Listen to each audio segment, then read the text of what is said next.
Steve Harvey had hosted Family Feud for 32 years, and in that time he had heard countless surprising revelations, shocking confessions, and unexpected admissions from contestants.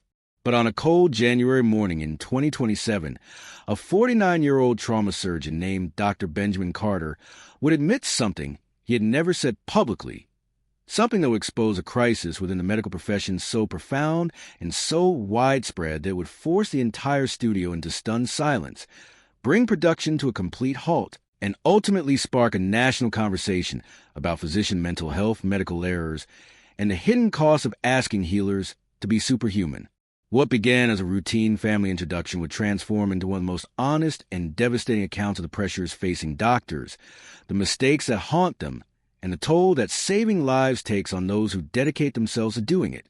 Before we continue with Dr. Carter's admission that he'd never made on television before, if you're moved by these authentic stories about the hidden struggles of healthcare workers, the weight of responsibility that comes with holding lives in your hands, and the importance of addressing mental health in professions where showing vulnerability is seen as weakness, please take a moment to like this video and subscribe to our channel. These stories honor those who care for us and remind us that healers need healing too. The Carter family from Chicago, Illinois walked onto the Family Feud stage with an energy that was professional and composed. There were 5 of them competing. Dr. Benjamin Carter, age 49, his wife Melissa, who was 47, their son Joshua, who was 23, Benjamin's sister Rachel, who was 46, and Rachel's husband Thomas, who was 48.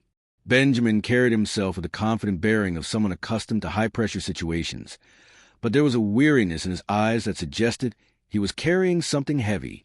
He wore business casual clothing rather than medical attire, but when Steve asked about his profession during introductions, Benjamin's identity as a doctor became immediately relevant. "Dr. Carter, what kind of medicine do you practice?" Steve asked with his characteristic warmth. Benjamin's response was measured and professional. "I'm a trauma surgeon, Mr. Harvey. I work in one of Chicago's busiest Level 1 trauma centers. I've been practicing for 22 years. Steve's expression showed immediate respect. "Trauma surgeon. That's serious business. You save lives every day. That must be incredibly rewarding." Benjamin's response to this seemingly straightforward observation would be the first indication that there was more complexity beneath the surface. It can be rewarding, yes. It can also be devastating, exhausting, and soul-crushing. But we don't usually talk about that part. There was something in his tone, not bitterness exactly, but a weariness and honesty that caught Steve's attention. "What do you mean by that, Doc? What's the part you don't usually talk about?" Steve asked, his instincts telling him there was a significant story here. Benjamin glanced at his wife, who gave him an encouraging nod, as though she'd been waiting for him to share something he'd been holding inside. Benjamin took a breath and made a decision that would change the trajectory of the entire show. "Mr. Harvey, can I be honest? Really honest? Because there's something I've never said publicly, something most doctors never say publicly, but it needs to be said." Steve's full attention was now on Benjamin, and he nodded seriously. "Doctor, the stage is yours. If you have something you need to say, please say it. We're listening." Benjamin paused, gathering his thoughts, clearly about to cross a line that doctors rarely cross in public. "I'm a trauma surgeon. For 22 years, I've worked 100-hour weeks, taken call every third night, operated on gunshot victims and car crash casualties, and stabbing victims. I've held beating hearts in my hands. I've told families their loved ones didn't make it. I've made split-second decisions that determine whether someone lives or dies. And here's what I've never said on television or in any public forum. I'm exhausted. I'm burned out. I'm struggling with depression and PTSD from the things I've seen and the mistakes I've made. And I'm not alone. Most of my colleagues are suffering the same ways, but we're not allowed to admit it because doctors are supposed to be superhuman." The studio fell into immediate, shocked silence. This was not the typical game show introduction. This was a successful, accomplished physician admitting to vulnerability, to mental health struggles, to being less than the infallible image society expects of doctors. Steve stood very still, recognizing immediately the significance and courage of what Benjamin was sharing. "Last month," Benjamin continued, his voice steady but heavy with emotion, "I lost a patient. A 14-year-old boy who came in with a gunshot wound. I operated for 6 hours trying to save him. I did everything right technically, followed every protocol, made every correct decision. But he died anyway because the damage was too extensive. And I went home that night, and I couldn't stop seeing his mother's face when I told her I couldn't save her son. I couldn't stop replaying the surgery, wondering if there was something else I could have tried, some other approach that might have made a difference even though I know rationally there wasn't. Benjamin's voice grew more intense. And the next morning, I was back in the OR for a 12-hour shift because that's what we do. We experience traumatic losses. We carry grief and guilt, and then we're expected to show up 6 hours later and perform flawlessly on the next patient. We're not given time to process, to grieve, to recover. We just keep going because lives depend on us, and we're dying inside from it. Steve's face showed the weight of what he was hearing, and throughout the studio, people sat in stunned silence. This doctor, this healer, was sharing something profoundly personal and revealing a crisis that existed largely hidden from public view. Benjamin wasn't finished. Here's the part that really needs to be said, Benjamin continued, his voice breaking slightly. 17 years ago, I made a mistake, a real mistake. I was in my second year as an attending surgeon. I'd been awake for 36 hours straight, and I was operating on a middle-aged woman with internal bleeding. In my exhausted state, I made an error in judgment, not a technical error, but I chose the wrong surgical approach because I wasn't thinking clearly. The patient survived the surgery but developed complications that wouldn't have occurred if I had made a different choice. She spent an extra 2 months in the hospital and has permanent health issues because of my mistake. The confession hung in the air, devastating in its honesty. Doctors simply don't admit to mistakes publicly, especially not mistakes that cause harm. The medical legal environment, the fear of litigation, the professional and personal consequences, all of it conspires to keep medical errors hidden. But Benjamin was breaking that silence. I reported the error immediately. The hospital investigated. I wasn't found to have violated standard of care because sleep deprivation was considered a systematic issue, not my personal failing. The patient and her family chose not to sue, but I've carried that mistake for 17 years. I think about that patient regularly. I wonder how her life has been affected by the complications my error caused. And I've lived with the terror that if I'm exhausted enough, if I'm pushed hard enough, I might make another mistake that harms or kills someone. Benjamin's voice filled with passion now. And here's what nobody tells you. Most doctors live with the same fear, and many doctors have made errors, sometimes with catastrophic consequences, because we work in a system that demands perfection from exhausted, traumatized, burned-out human beings. We're not allowed to admit we're struggling, because patients need to trust us. We're not allowed to show vulnerability, because that's seen as weakness. We're not allowed to take time to recover from traumatic cases, because there's always another emergency, another patient who needs us. And we're dying from it, literally. Physician suicide rates are among the highest of any profession. We lose approximately 400 doctors to suicide every year in the United States alone. That's more than one doctor every single day killing themselves because they can't carry the weight anymore. The devastating statistics and the raw honesty of Benjamin's admission left the studio in profound, heavy silence. Steve Harvey stood frozen, his face showing the impact of every word.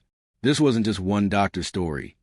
This was an indictment of an entire system, a revelation of a public health crisis hiding in plain sight, and a cry for help from a profession that's not supposed to need help. Melissa, Benjamin's wife, stepped forward with tears streaming down her face. Can I say something? Because I've watched what this profession has done to my husband for 22 years. Ben is one of the best trauma surgeons in Chicago. He's saved hundreds of lives. His colleagues respect him. His patients love him.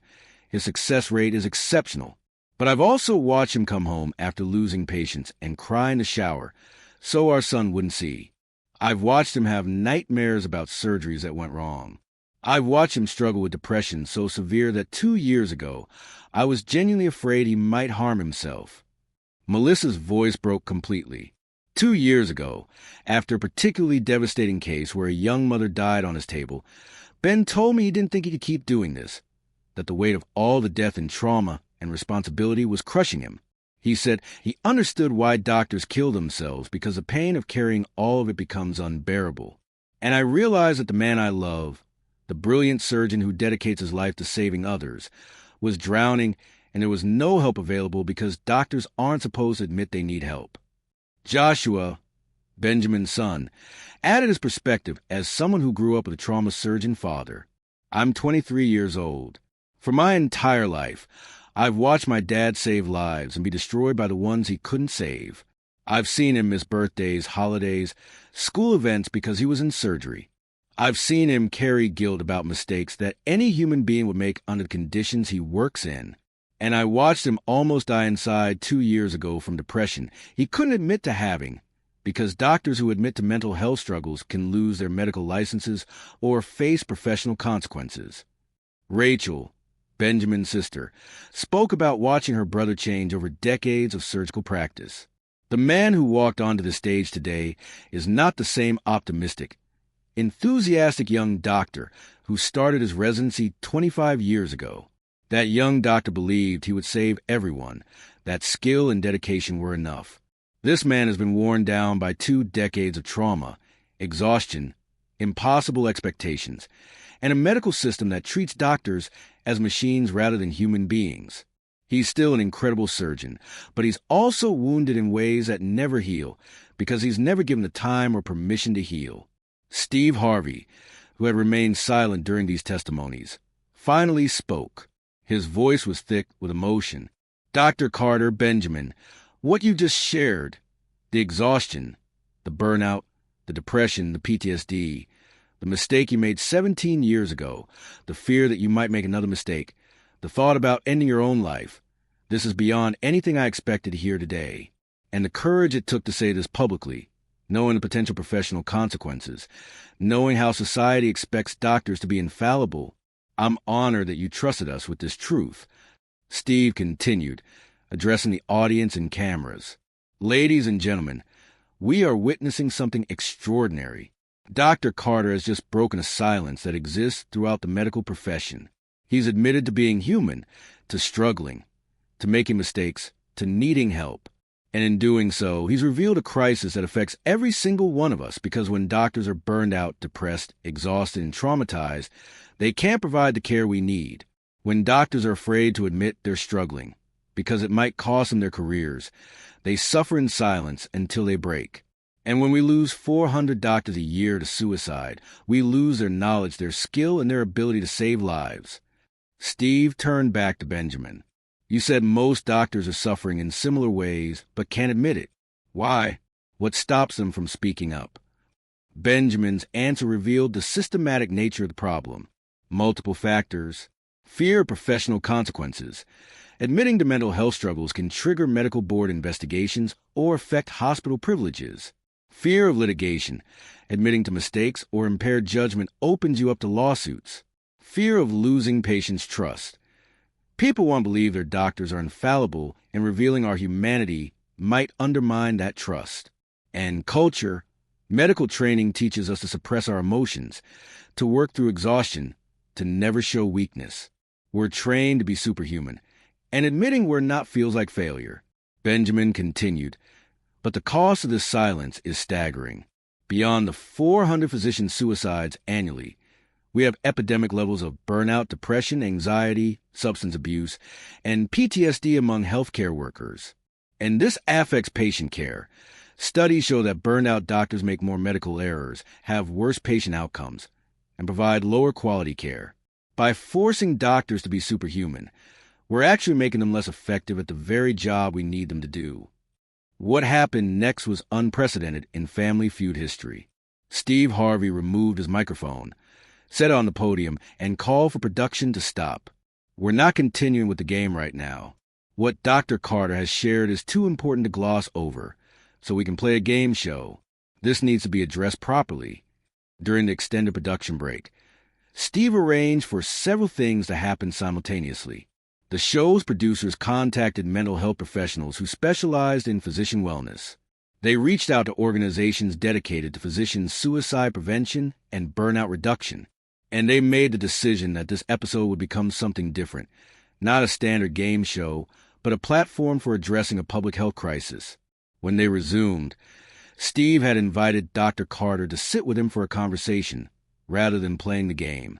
A psychiatrist who worked with physicians, Dr. Patricia Henderson, joined them on stage.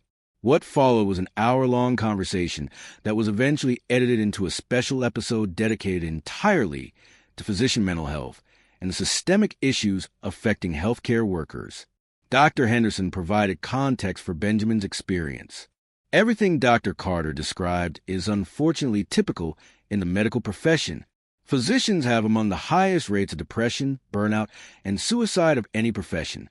Surgeons in particular, who deal with life-and-death decisions and traumatic cases regularly, are at especially high risk. And yet the profession has created a culture where seeking help is stigmatized, where admitting to struggling is seen as weakness, where showing humanity is equated with being a bad doctor. She continued, "The error Dr. Carter described making 17 years ago while severely sleep-deprived is a systematic failure, not a personal one. We know from decades of research that sleep deprivation impairs judgment as much as alcohol intoxication. Yet we have surgeons operating after 36 hours without sleep and then blame them when they make errors. We have doctors working 100-hour weeks and act surprised when they develop mental health problems. We treat healthcare workers as machines and then wonder why they break." Dr. Henderson addressed Benjamin directly. "Dr. Carter, what you did today by speaking publicly about your struggles takes enormous courage. You're risking professional consequences to expose a truth that needs exposure. You're potentially helping thousands of physicians who are suffering in silence realize they're not alone. And you're challenging a culture that has harmed countless doctors and, by extension, their patients." Benjamin responded, "I'm at a point in my career where I feel I have a responsibility to speak up. I'm established enough that I can survive the professional consequences. I'm in treatment for my depression and PTSD, so I've already taken the step of seeking help, and I'm tired of watching colleagues suffer and sometimes die because they feel they can't admit they're struggling. If speaking publicly costs me my career, so be it. At least I'll have tried to make things better for the next generation of doctors." The conversation expanded to include Melissa and Joshua, discussing the impact on families when physicians suffer in silence. Melissa spoke about the fear and helplessness of watching someone you love struggle with depression and suicidal ideation, but being unable to convince them to seek help because of professional stigma. Joshua talked about children of physicians learning early that dad or mom's work comes first, that missed events and absent parents are normal, and that doctors sacrifice their own well-being and family time as a badge of honor rather than recognizing it as unsustainable. The special episode also included video testimonials from other physicians, some who agreed to appear on camera with their faces shown, others who requested anonymity, sharing their own experiences with burnout, mental health struggles, medical errors, and impossible pressures of modern medicine. An emergency room doctor described working 24-hour shifts and making medication errors due to exhaustion. A pediatric oncologist talked about the unprocessed grief from losing young patients and eventually becoming unable to emotionally connect with new patients. An OBGYN discussed developing severe anxiety and having panic attacks before deliveries after maternal death that he couldn't prevent but blamed himself for. The cumulative impact of these testimonies was devastating and illuminating. The hidden crisis of physician mental health was laid bare, not as an abstract statistical problem, but as a human reality affecting real doctors and, by extension, everyone who depends on medical care. When the special episode aired 8 weeks later, preceded by extensive resources for healthcare workers in crisis and content warnings about suicide discussion, the response was immediate and overwhelming. Within 48 hours, physician suicide prevention hotlines reported a 600% increase in calls from doctors finally reaching out for help after seeing Benjamin's testimony and realizing they weren't alone. Medical professional organizations issued statements acknowledging the crisis and pledging to address systematic issues contributing to physician burnout. The American Medical Association, American College of Surgeons, and numerous other medical organizations praised Dr. Carter for his courage, while also acknowledging that the profession had failed to adequately address the mental health needs of physicians. Several states announced reviews of medical licensing policies that discouraged doctors from seeking mental health treatment. Hospitals began implementing or expanding physician wellness programs, peer support systems, and systematic changes to reduce work hours and provide mental health resources. Medical schools reported receiving thousands of messages from students who had been considering dropping out due to burnout or mental health struggles, but reconsidered after seeing that established physicians also struggled and that there was increasing recognition of the need for change. Several medical schools announced curriculum changes to include more training on physician self-care, recognizing signs of burnout, and reducing the stigma around seeking mental health support. Perhaps most significantly, patients responded with overwhelming support rather than a loss of trust that physicians often fear when showing vulnerability.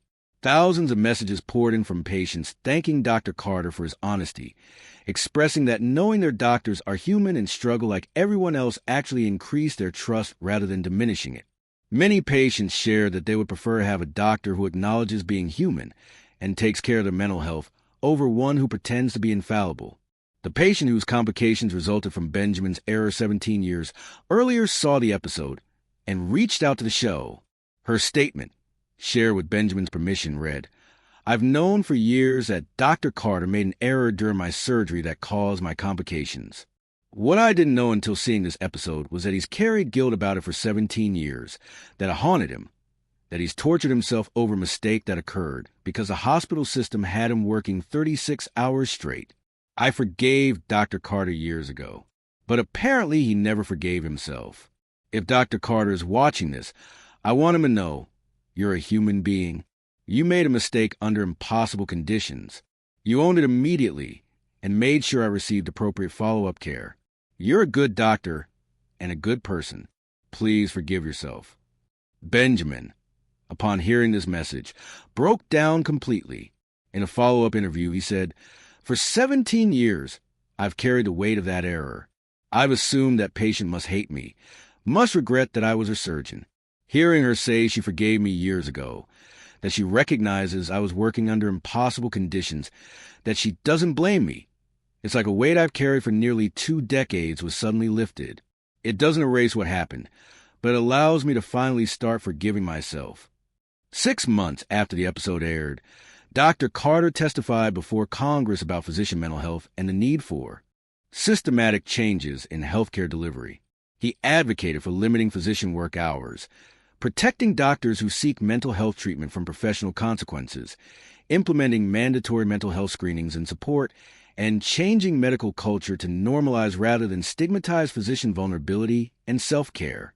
His testimony, which included his personal story and the error he made due to exhaustion, moved several congressional representatives to tears and led to bipartisan legislation providing federal funding for physician mental health programs and protecting physicians who seek treatment from licensing consequences in states that previously had punitive policies.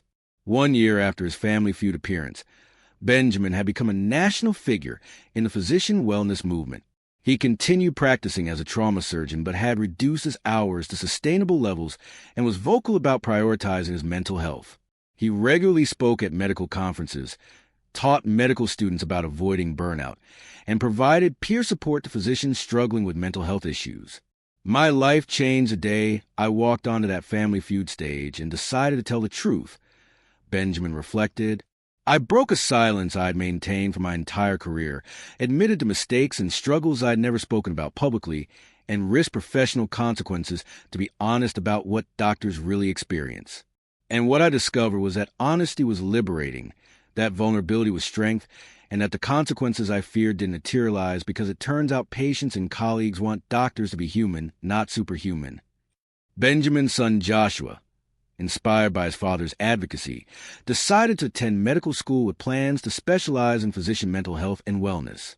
Watching my dad nearly break from the pressures of medicine, and then watching him find healing through honesty and advocacy, showed me that there's important work to be done supporting the healers. If I can help prevent other doctors and their families from going through what we experience, that would be meaningful work. If Dr. Benjamin Carter's admission that he struggled with depression, PTSD, burnout, made a medical error due to exhaustion, and once considered suicide, breaking the silence that most physicians maintain about their mental health struggles, has moved you, opened your eyes to the hidden crisis affecting healthcare workers, or reminded you that doctors are human beings who need support and compassion, Please take a moment now to like this video and subscribe to our channel. Share this story with healthcare workers who might be suffering in silence, with patients who need to understand the pressures their doctors face, and with policymakers who have the power to implement systematic changes. Dr. Carter's courage in being vulnerable, Steve Harvey's recognition of the importance of stopping everything to address this revelation properly, and the subsequent conversation about physician mental health have literally saved lives, reduced stigma, and begun the process of cultural change within medicine. Your engagement helps ensure this critical message reaches more people who need to hear it. Both physicians who need to know they're not alone, and the broader public who needs to understand that supporting physician mental health is essential to maintaining quality health care for everyone. The story of 49-year-old trauma surgeon Dr. Benjamin Carter admitting on Family Feud that he struggles with depression and PTSD, made a medical error 17 years ago due to exhaustion, and once considered suicide stands as one of the most courageous and important revelations ever shared on television. His willingness to break the silence that most physicians maintain, to admit to being human and vulnerable in a profession that demands superhuman perfection, exposed a crisis affecting thousands of doctors and, by extension, every patient who depends on medical care. Steve Harvey's decision to stop the game and transform the episode into a platform for addressing physician mental health demonstrated that some moments transcend entertainment and demand that we bear witness to important truths. Dr. Carter's revelation reminds us that doctors are human beings who experience trauma, make mistakes, and suffer from mental health challenges just like everyone else, that the systematic pressures of modern medicine are unsustainable and harmful to both physicians and patients, and that creating space for doctors to be vulnerable and seek help without professional consequences is essential to maintaining a functional healthcare system. His courage has saved lives, both by inspiring struggling physicians to seek help and by beginning the difficult work of cultural change that will benefit generations of future doctors and patients. That is a truth that needed to be spoken in a crisis that demands our attention, compassion, and action